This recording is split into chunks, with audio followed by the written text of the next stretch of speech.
So let's talk about the AFC North, shall we? It's going to be talk about, three of the teams just said, hey, go ahead, Steelers. You can have the number one spot in the AFC North. So fuck.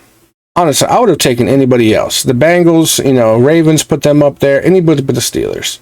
And speaking of Bengals, let's go back and talk about that game.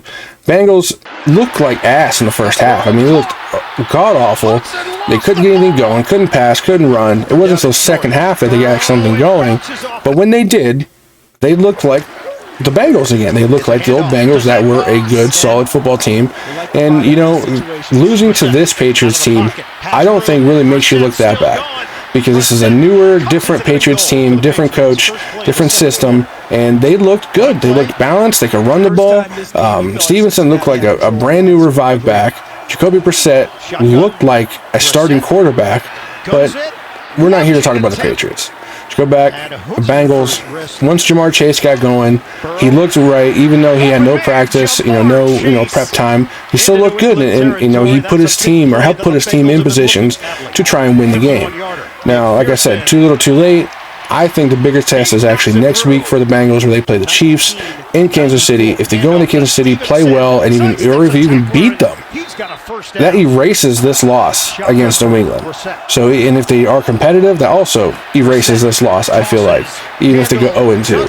Bengals are a good team on paper and probably one of the better teams, especially in this competitive AFC North division. So, I think the Bengals are going to be all right down the stretch. Now let's talk about Baltimore. They played Kansas City on Thursday night. That game was an amazing opener to this season. I mean, that really set the tone. I'm hype. I'm excited. I actually haven't been this excited for an NFL season in quite a few years. They went into Kansas City, played well, and for a little bit, I was sort of rooting for the Ravens.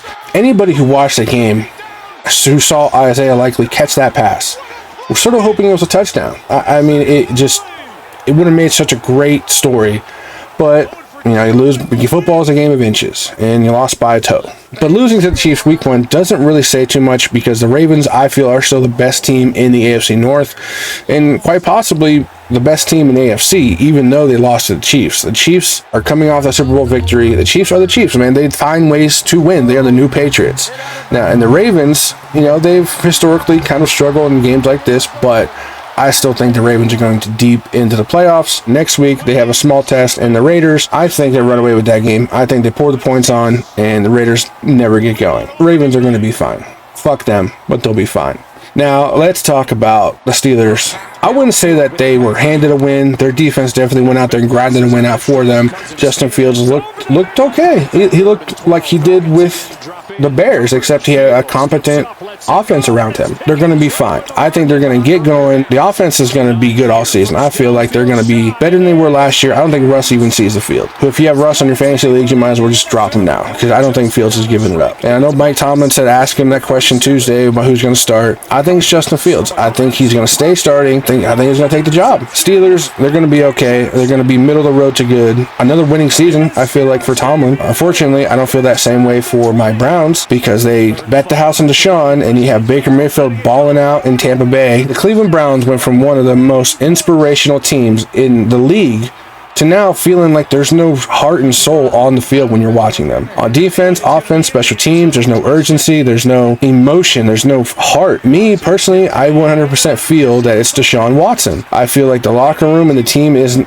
as behind him as they want you to believe. Because watching that game, there was zero accountability, zero leadership on the field. There was just nothing for leadership in that game at all.